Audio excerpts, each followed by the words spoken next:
Okay, let us start with homage to the Buddha.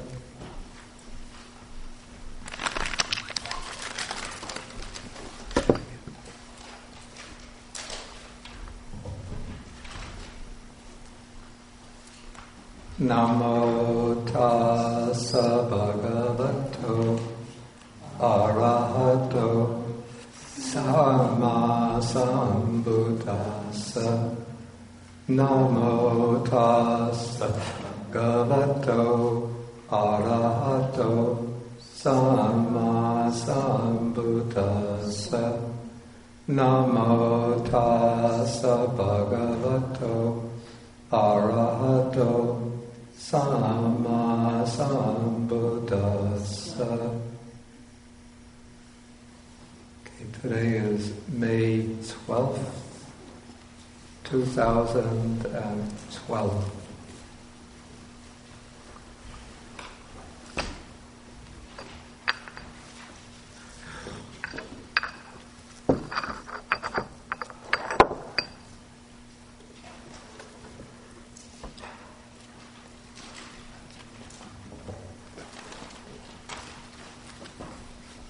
Okay, so good morning, everybody. Now, today we're going to be taking primarily Sutta number 71 in the Majjhima Nikaya. This is called the Tevijjavacchagotta Sutta, and it's translated as to Vacchagotta on the threefold true knowledge. And this sutta is concerned with the kind of vexed question that has come down in the Buddhist tradition, which is the question whether the Buddha was omniscient. Within the Buddhist tradition, in Pali, the Theravada, school of Theravada Buddhism, we speak about the Buddha as having reached Sabbanyutta, which means omniscience. I'll put this on the board.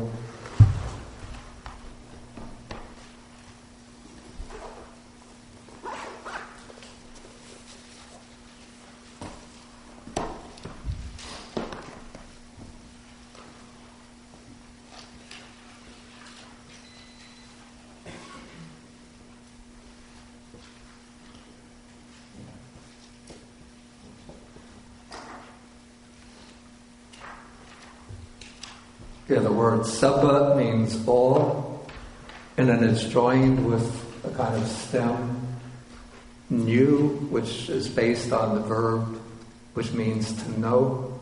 So sabbanyu means all-knowing or omniscient, and sabbanyutta means omniscience, or the state of knowing everything.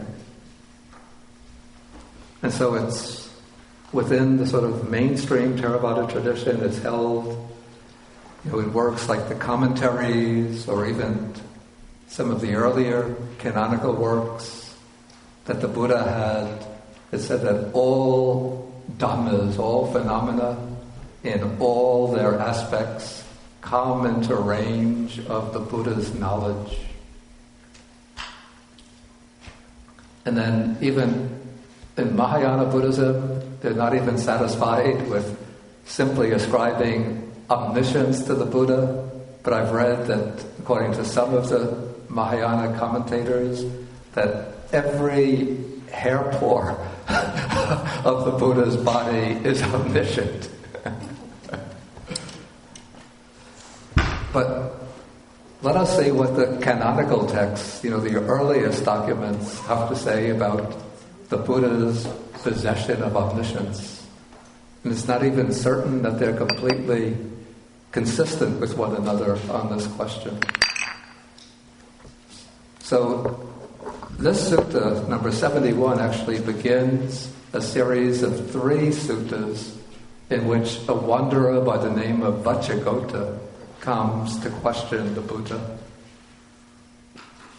And there are other suttas and other nikayas in which Vacchagotta is questioning the Buddha. So it seems like this was a wanderer who had met the Buddha on numerous occasions, and he was always like a little bit like a speculative philosopher always troubled and disturbed by these speculative questions. And so we see him in many suttas asking these very abstruse philosophical questions of the Buddha. And then finally we see in Sutta number 73, the Buddha gives an explanation to him which arouses his confidence, and then Vacchagotta becomes a monk and then achieves arhatship. So this Sutta 71 seems to be the first in this series where this wanderer is meeting the Buddha.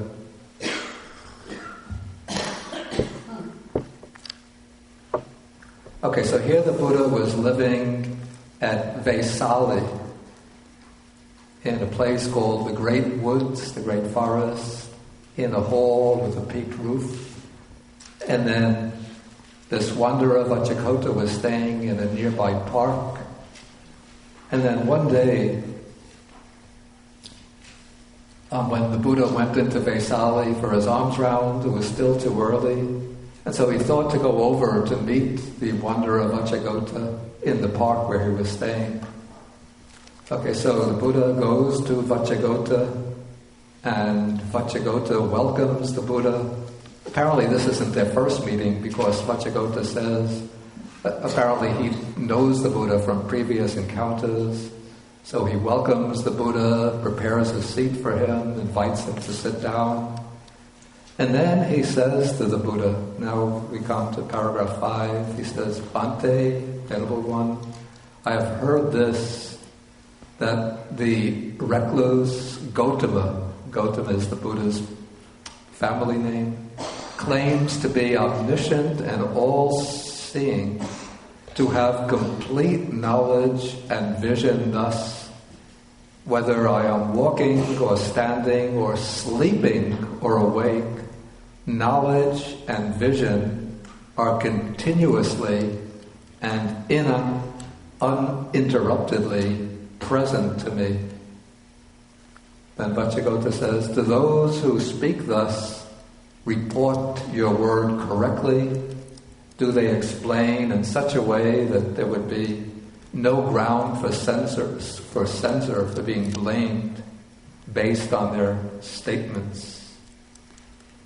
Okay, so Vacchagotta has heard a report that the Buddha claims omniscience, and omniscience of a particular type. That is, he claims to have omniscience all the time, continuously, without any interruption, so that he's knowing everything at every moment. That's the report that Vacchagotta has heard. And the Buddha replies, he says, those who speak thus do not say what has been said by me, but misrepresent me with what is untrue and contrary to fact.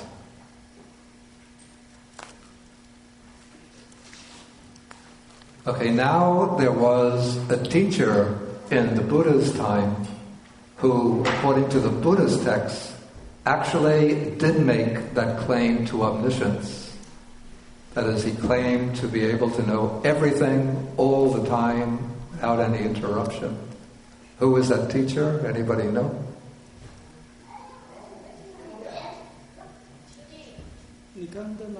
Yeah, that Johnny got it correctly. Niganta Nataputta, who is regarded as the founder of Jainism, or at least the most famous Jain teacher of ancient period. It's a question to me whether the Buddha's texts are actually representing the founder of Jainism correctly.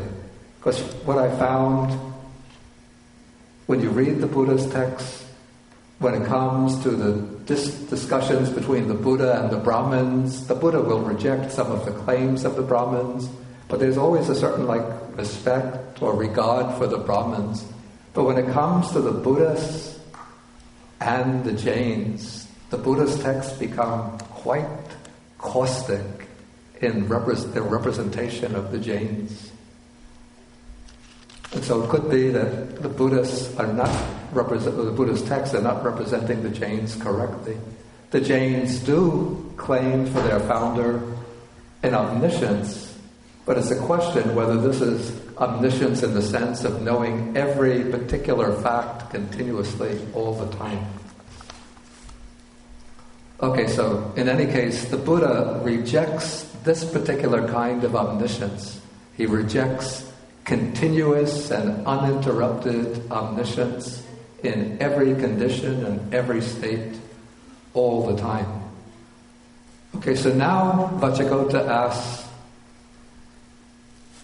the Buddha, how should I speak that I may say what has been said by the Blessed One and not misrepresent him with what is contrary to fact?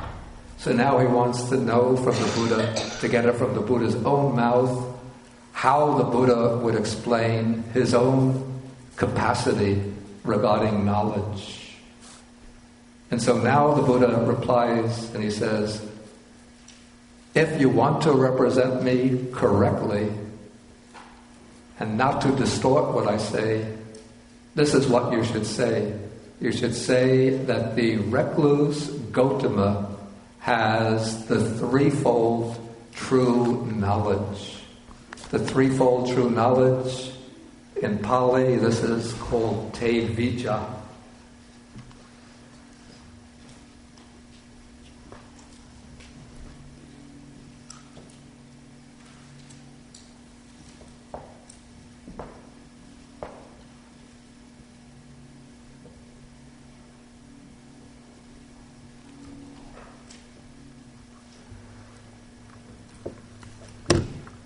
The first part, te, means three, and vijja means a kind of higher knowledge, superior knowledge. In fact, even in Sanskrit, it's used for any kind of, today it's used for any kind of knowledge or science. So Bhuta Vidya is the science of the elements or physics. Maybe Jiva Vidya would be the science of life or biology.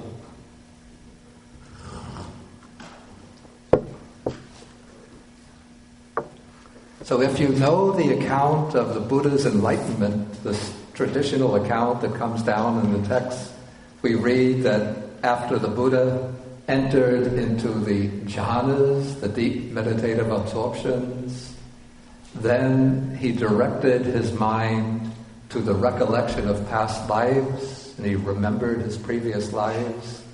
Then he developed or aroused the divine eye, by which he could see beings passing away and taking rebirth. And then he attained the knowledge of the destruction of the defilements. So those are the three types of true knowledge. And so now here, the Buddha is going to explain these three knowledges. Here the text is abbreviated, but we could go to the original source. He says, for insofar as I wish, I recollect my many past lives. That is one birth, two births, and we could go to 51, 24.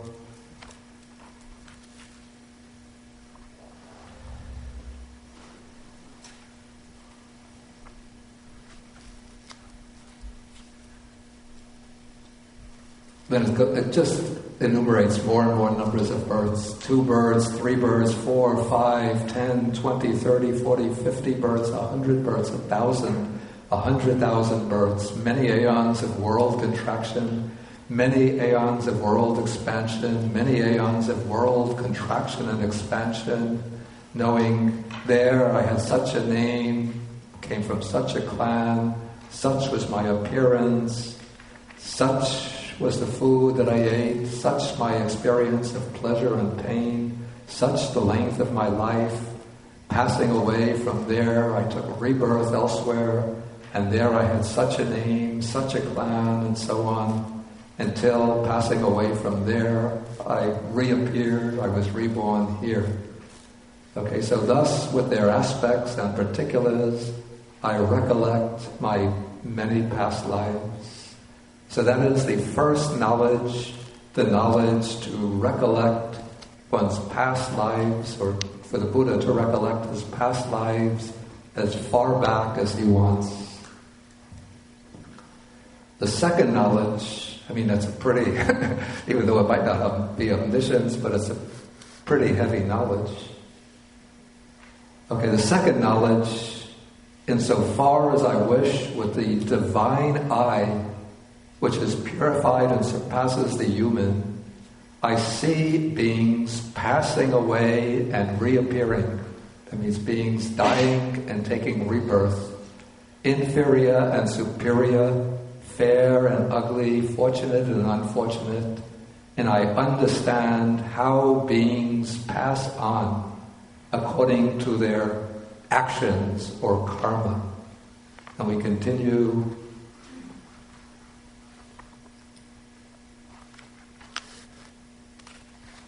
on page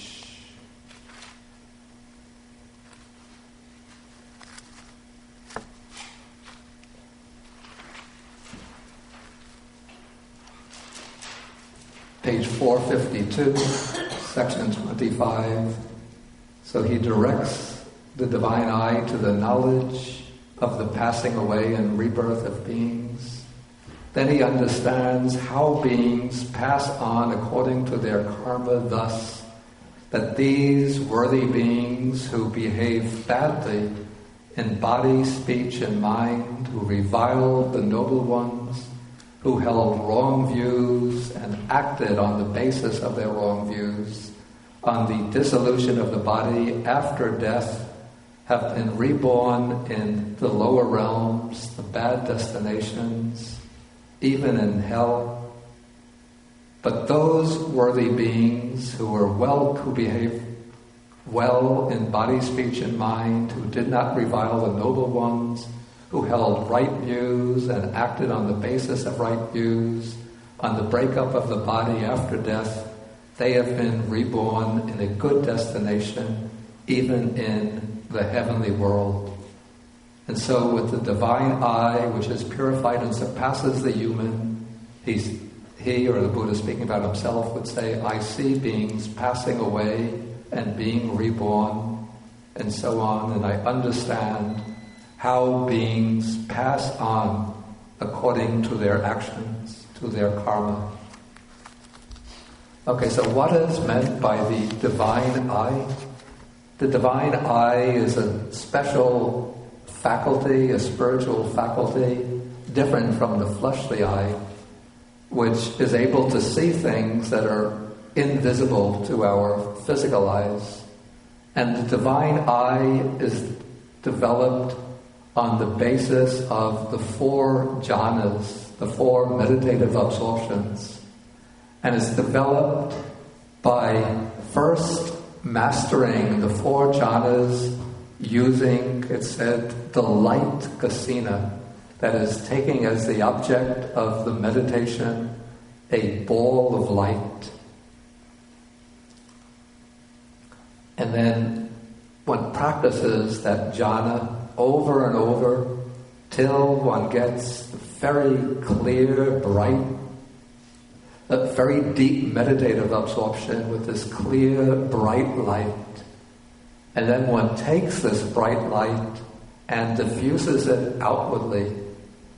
And it's said that this bright light is then able to illuminate things taking place at a great distance.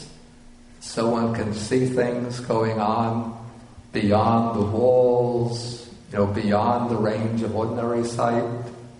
Like if I want to know what's going on in Carmel or Cold Spring now, I could direct my attention to those towns and see what's going on there. Then I could see what's going on in New York City, who's winning the ball game this afternoon. Without a ticket, I can see the ball game. Get into Lincoln Center and see, concerts without a ticket. But an honest person wouldn't do that.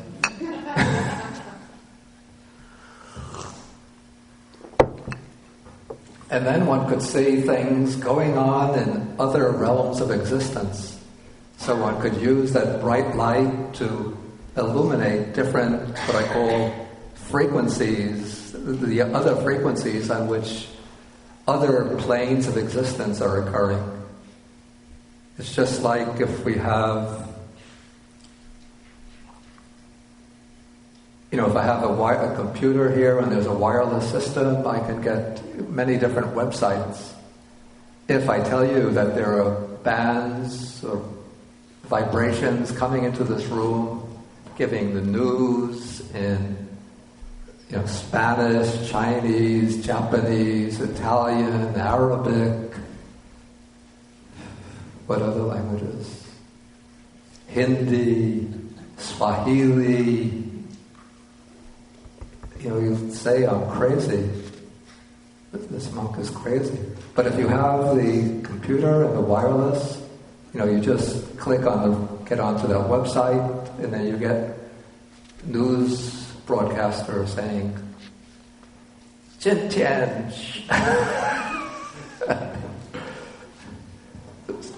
Xinhuan, is that what it is? Today's news?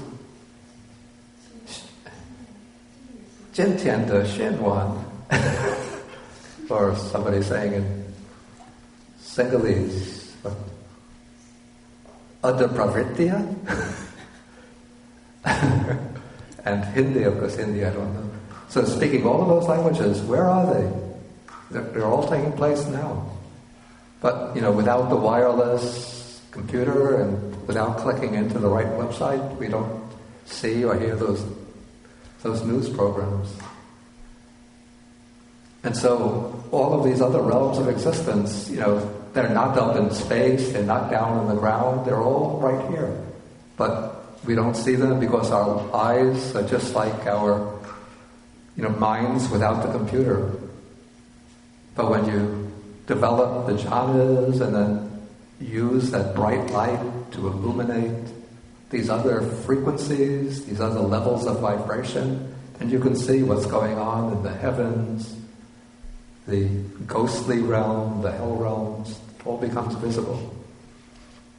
And then with the divine eye, one could also see how beings in all these different planes of existence are passing away and taking rebirth, and one could see how their rebirth is conditioned by their behavior, their actions in their previous life, so that the unwholesome actions of body, speech, and mind will lead to lower types of rebirth, and the good behavior or wholesome actions of body, speech, and mind will lead to superior or happy types of rebirth.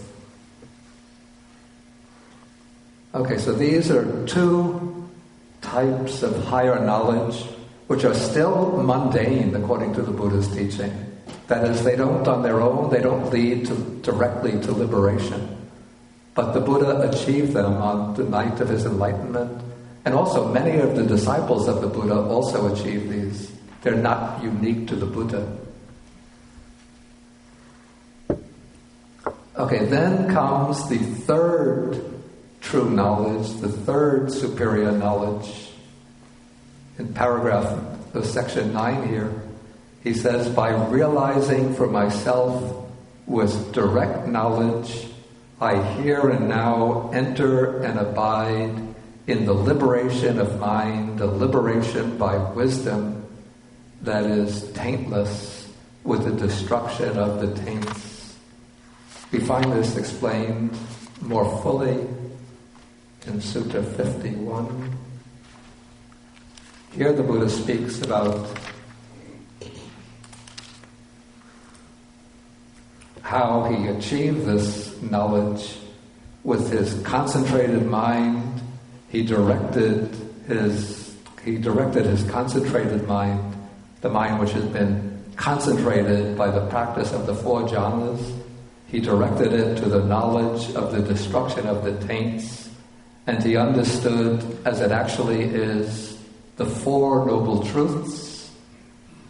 And then as he was seeing and knowing the Four Noble Truths, then his mind was liberated from the taint of sensual desire, from the taint of what's called the taint of being, which actually means the craving for continued existence, and from the taint of ignorance. And when the mind was liberated, there comes the knowledge of liberation. He understands that the cycle of rebirth has been brought to an end. The holy life, the spiritual life, has been fulfilled. What had to be done has been done. There is no more coming back to any state of conditioned existence. So this is the knowledge of the destruction of the, I don't really like the taint so much. The original word is asava.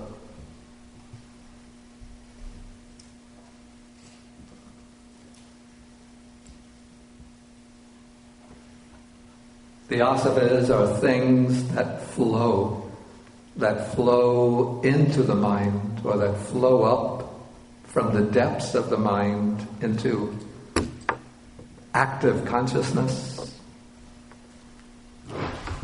And so I see the asavas as being the primordial defilements that keep the round of rebirth turning, that keep one bound to the cycle of rebirths.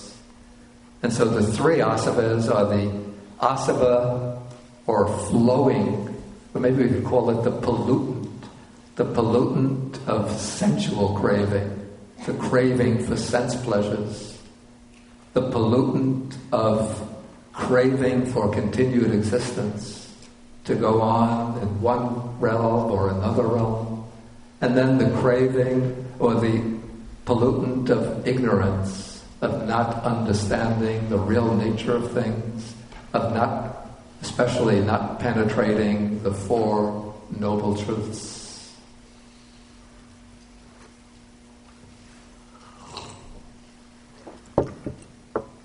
Okay, so these are the three asavas, and so the Buddha, through his enlightenment, has fully understood the Four Noble Truths, has fully understood the nature of the asavas, the pollutants, and by understanding them, his mind has become liberated, completely freed from the asavas. And so then he sums up in paragraph 10, he says, if you answer thus and you say that I, the recluse Gautama, am or have the threefold true knowledge, you'll be speaking truthfully, you'll be representing me correctly, and won't be distorting my words. Okay, at this point I'll ask whether anybody has any questions about this.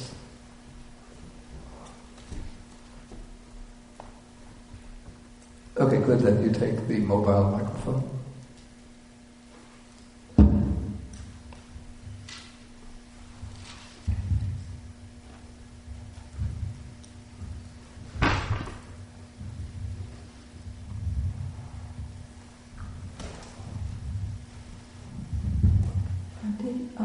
I have a question about the uninterruption. Is it because the phrase said, for insofar as I wish? So whenever the Buddha didn't wish, he doesn't have omission.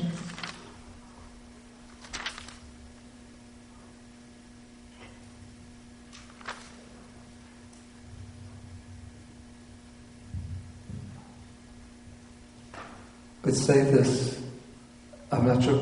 Yes, the Buddha said, when people say he is omniscient and all-seeing, continuously and uninterruptedly, that misrepresents him, right? Yeah.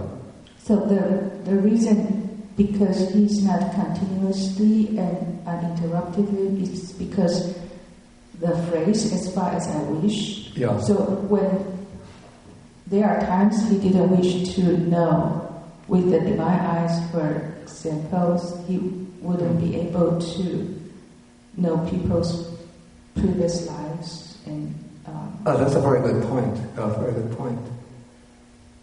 I'm going to just pass by your question for now, because some of the other then we want to look at some of the other passages, and that might shed some light on your question. Any questions, especially about the threefold true knowledge? Does it seem credible, or, some people think nobody can know their previous lives, or we don't have any previous lives? Yeah, I still can't really put those shoes on of experiencing that there are previous lives. I think so far I'm thinking that I'm a Westerner, and that's an Asian idea, but and I've been told that's one of the things that you just put on a shelf and deal with later. Yeah, I say, if somebody has a lot of trouble accepting the idea of previous lives or rebirth, I say, put it on a shelf, don't have to struggle with it. Mm-hmm. But as far as the idea of rebirth itself goes, I don't find that conceptually that it's a problem, as long as we sort of free ourselves from the assumption that consciousness is something which is created by a particular configuration of material particles. The way I see it, or the way I would explain it,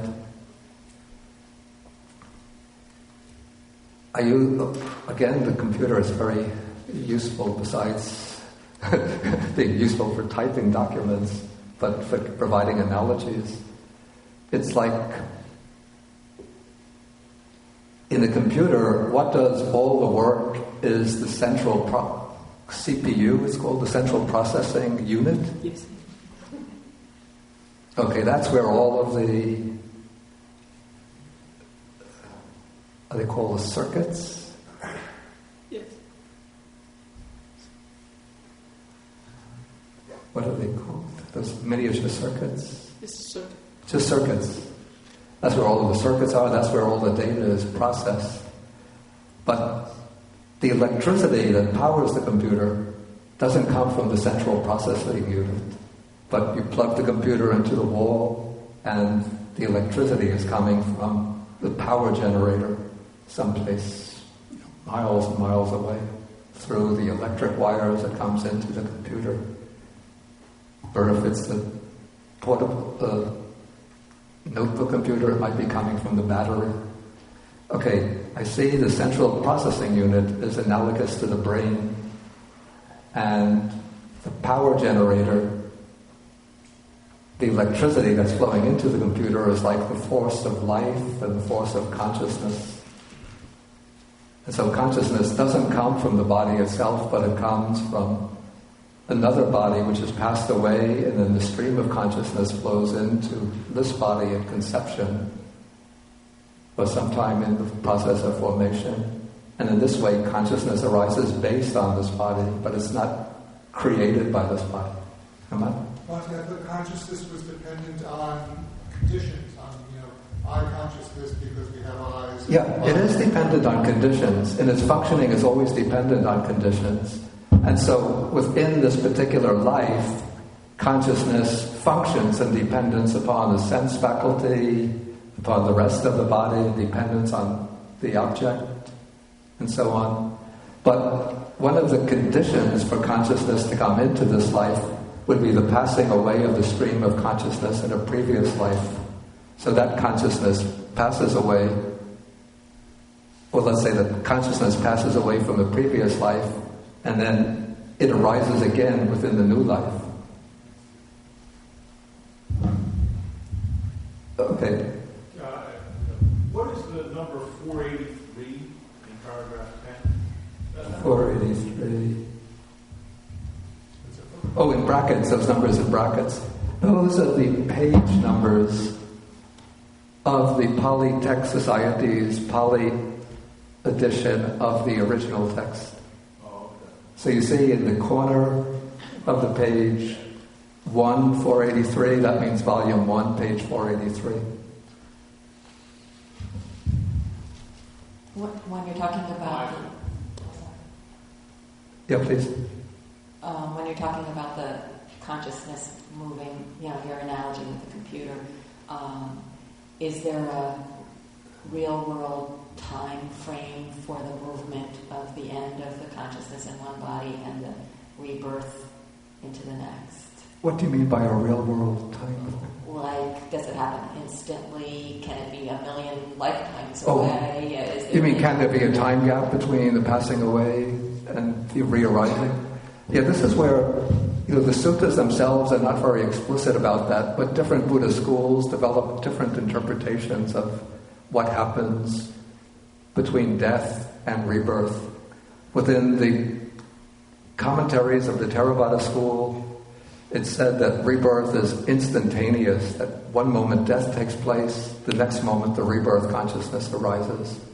I don't find this very convincing, because it seems to me that, well, first it presupposes that exactly at the moment that somebody dies, that there will be a couple providing the right karma conditions for that person who has died, who are having sexual relations or who have fertilized an egg, so that that egg is available for that stream of consciousness to set into that new condition. And it seems to me unlikely that that is taking place. So I would tend to side with those schools that say that there's a kind of interval in which the consciousness remains in a subtle body, waiting for the right conditions to appear within the human world, if it's going to come back to the human world, for rebirth to occur.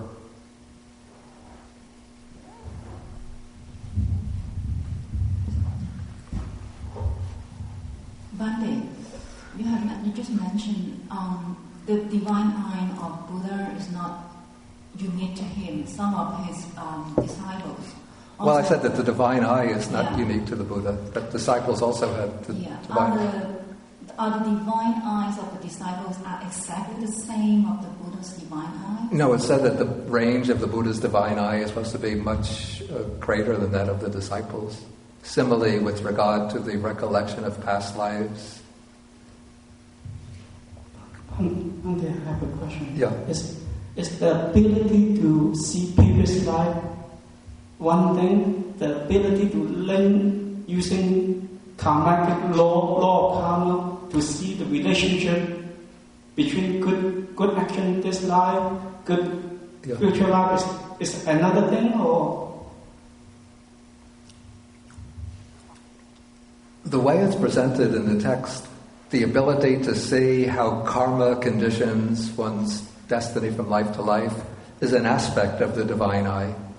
But it seems you have a good point here, that I would say that probably the divine eye in its function of seeing things at a distance, even seeing other realms of existence, is still a coarser function.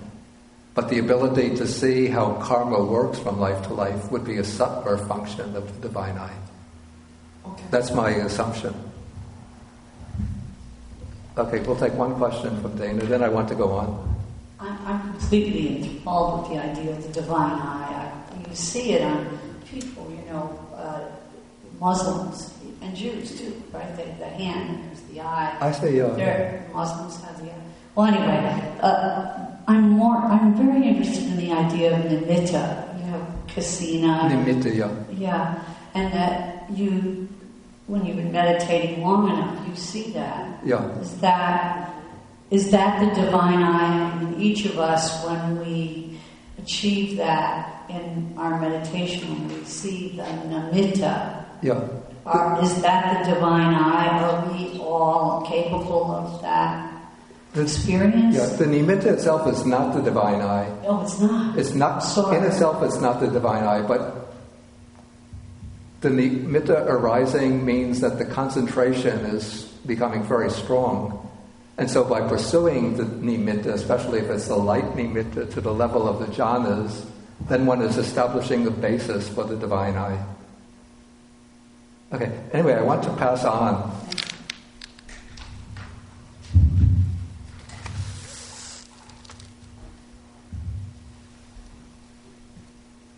I'll just do these other questions. Well, maybe you can read the other questions here on your own, I want to move on to some other passages that relate to the topic of omniscience. And one interesting passage is in Sutta number 90. I'm just going to take passages out of the Sutta and we'll look at them together. Okay, it begins on page 735. It's paragraph number 5. Okay, King Pasenadi comes to the Buddha and he says, Venerable Sir, everybody have it? I have heard this. The recluse Gautama says, there is no recluse or Brahmin who is omniscient and all-seeing, who can claim to have complete knowledge and vision. That is not possible. Then he says, do those who speak thus say what you yourself have said, or are they misrepresenting you? Okay, now, this seems like, you know this game Telephone that we used to play as children, where somebody there's a line of children, and somebody relates some incident to student B. Student B passes it on to student C. C tells D. Till when you get to the end of the line, the story has become very much distorted. So probably, maybe Vacchagotta went back to the park, told some of his colleagues, I just was speaking to the Buddha said this. One of them said, oh really? Then he told another group, who told another group. And so eventually it comes to King Pasenadi that the Buddha is now saying omniscience is impossible. Nobody can claim to have it. But notice and then he asked the Buddha, are they representing you correctly? And now the Buddha says, those who speak thus do not say what has been said by me, but misrepresent me with what is untrue and contrary to fact. So here you see, the Buddha is not denying the possibility of omniscience. But what is he denying? What is it that sort of got distorted in the transmission? Look back at Sutta 71. That he has it all the time. Exactly. That he has it continuously, uninterruptedly, all the time. Whether sleeping, waking, and so on. Okay, so now the Buddha is saying it's not the case that I'm denying the possibility of having complete knowledge and vision. Okay, then somehow the Sutta starts taking another track. Oh, I'm sorry. Okay, and then we come down. King Pasenadi asked, where did you hear this from? And eventually it turned out that one of the court Brahmins has made that statement. Okay, then in paragraph 8, King Pasenadi of Kosala says to the Buddha, he says, could something else have been said by the Blessed One referring to that and the person understood it wrongly? In what way does the Blessed One recall making that utterance? And now the Buddha says, I recall having actually made the utterance in this way. There is no recluse or Brahmin who knows all, who sees all simultaneously. That is not possible. Okay, so what the Buddha is denying here is simultaneous omniscience is not possible. And in the other sutta, what he denies is continuous and uninterrupted omniscience. So on this basis, what the Theravada tradition ascribes to the Buddha is what is called omniscience subject to his wish, which relates to the point that Boe brought up. That if the Buddha wants to know something, then he directs his attention to it, and he will know it. So in this way, his faculty of knowledge is unobstructed. So he can know whatever he wants to know, but there'll be, millions of things that the Buddha doesn't have any interest in knowing. Like how many leaves are there in the trees of Zhuangyan Monastery? Not of any importance. Buddha, I have a problem with Microsoft Word. I'm trying to create a document with columns, but I want to get the heading centered without being shoved off to one of the columns. How do I get out of that problem? Is Buddha going to, I find maybe some hidden sutta someplace in which, this is like the hidden treasures in Tibetan Buddhism. This is the secret document of how to center headings without them getting pushed into columns. A problem I ran into yesterday, so if anybody knows, tell me how to do it. Okay, so at least the Buddha is sort of suggesting that it's possible to have omniscience. Then I asked you, or I sent some passages from the sutta as printouts. These are two suttas from the Anguttara Nikaya. I just took some selections of excerpts from them. Okay, sutta number 23, we have the statement that the Tathagata is another term for the Buddha, has fully awakened to the world. The Tathagata is detached from the world. Then going down a little bit, it says, bhikkhus, in this world with its devas, Mara, and Brahma, in this population with its ascetics and Brahmins, its devas and humans, whatever is seen, heard, sensed, cognized, reached, sought after, examined by the mind, all that the Tathagata has fully awakened to or become fully enlightened about. So in a way, this is making a statement that the Buddha has fully understood everything that can be known through any of the senses, including the mind. And then there's the next sutta says, in this world with its devas, Mara and Brahmas and so on, whatever is seen, heard, sensed, cognized, reached, sought after, and examined by the mind, that I know. Again, this is making what seems like a very bold claim to omniscience.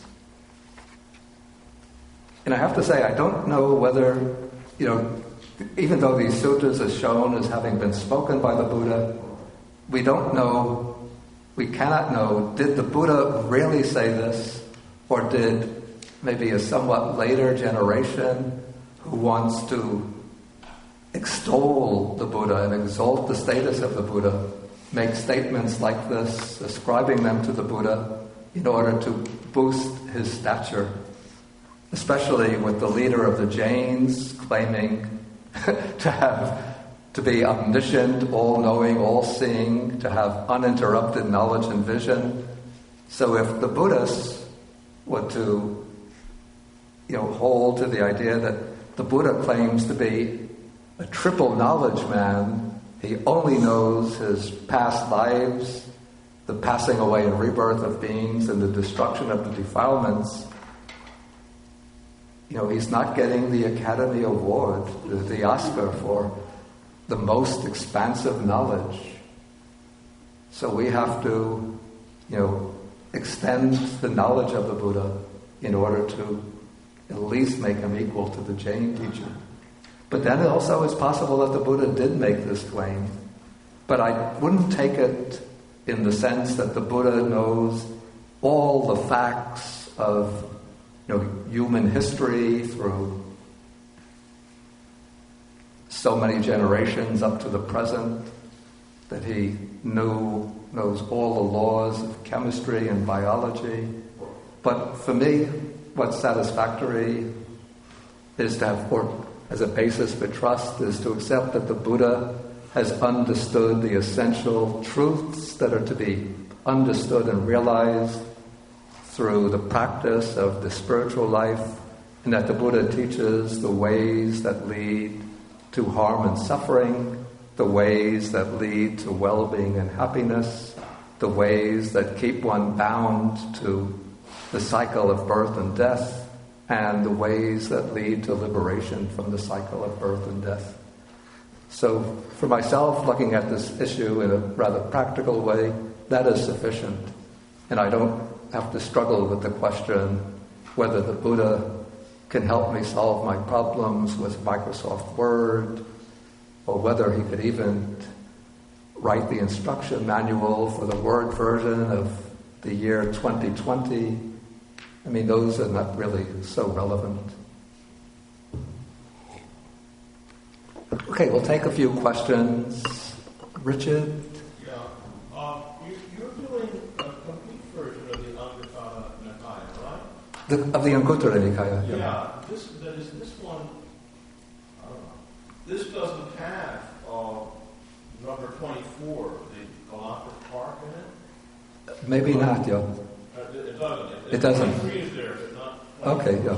I don't know, do you know, how is 24 available? Okay, this is my advice for everybody. I don't like to promote myself, but you brought it up. An ad from the sponsor. I'm not working for Wisdom Publications, but I translate for them. If you go to the website of Wisdom Publications and you want to get a copy of the complete Anguttara Nikaya, it's scheduled to come out in September. But if you order before the middle of August, you'll get a 40% discount. When it gets published, it will be $75. It will be about close to a 2,000-page book, but it'll be 75 pages. It's close to a 2,000-page book. It'll be $75 plus postage. But if you order now, you get it for $45, and they cover the postage. So don't delay.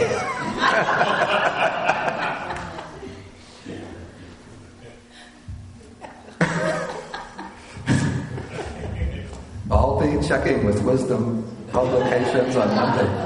How many orders did you get from the Carmel, Cold Spring? Do you have any copies now underneath the table? The only copy that I have is a PDF on my computer, which is the proofs that I have to start checking. So my question was, you were talking about, it seems like you were mentioning the computer and Microsoft and those types of things. I'm not an agent for Microsoft. So what you're talking about is more wisdom rather than knowledge, is that correct? So knowledge would cover the Microsoft, and so how to do this. Oh, I see. In relation to the Buddha's... Well, I'd say make a distinction between wisdom and knowledge, and what is claimed here is still, it's a kind of knowledge, and it's said to be a knowledge that he claims to know whatever can be seen, heard, sensed, cognized by the mind. But I'd assume that this would be not knowledge of particular matters of fact, but knowledge of essential principles, particularly knowledge of the varieties of forms, sounds, other sensory objects, how they fall within the different realms of existence, and then of course the essential principles of impermanence, being subject to suffering, being non-self. So you could say that aspect is wisdom. Okay, maybe we'll have time for one more question, then we will have, for those who requested, the going for refuge ceremony. So any question? Okay, Matt here has the question. The taints that arise come from the physical body, the brain, the body, I believe, rather than something more abstract like consciousness per se. So if one is able to destroy the taints and then achieve that liberation, exactly how does how does that consciousness then is non-returning? It does when the body dies, and that consciousness re-enters the stream of consciousness. How does it know that it doesn't return? That it stays in this sort of non-return state, whatever it is. Of course, that brings up a big question, and maybe we'll be touching on that question to some extent with the next sutta, sutta number 72. But let's just say that, according to the suttas, when one destroys the taints, then one has, they call this a retrospective knowledge, by which one knows that the taints have been destroyed, and that there's no more coming back to any state of being. So that knowledge is said to arise. Exactly how it arises, how it's self-certifying, that I don't know. But it seems that for those who attain it, it's sort of self-confirming. Okay, now we'll end the class a little bit early because we want to do the going for refuge ceremony.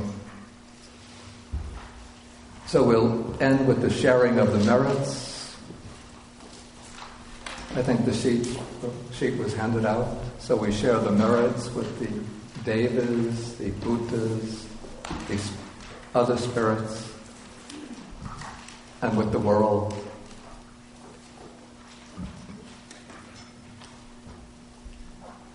Okay, you could recite along with me. Akasata Chabhumata Deva Naga Medika Punyantang Anumoditva Chirang Rakantu Sasanam. Akasata Chabhumata Deva Naga Medika Punyantang Anumoditva Chirang Rakantu Desanam. Akasata Chabhumata Deva Naga Medika Punyantang Anumoditva Chirang Rakantu Manparam. Etavata Cham Hehi Sampadang Punya Sampadang Sabhe Devanumodantu Sabha Sampati Siddhya Etavata Cham Hehi Sampadang Punya Sampadang Sabhe Bhutanumodantu Sabha Sampati Siddhya Etavata Cham Hehi Sampadang Punya Sampadang Sabhe Satanumodantu Sabha Sampati Siddhya Bhavagupadaya Vichitato Etantare Satakayupapana Rupya Rupicha Sanya Sanino Dukha Pamuchantu Pusantu Nibuting.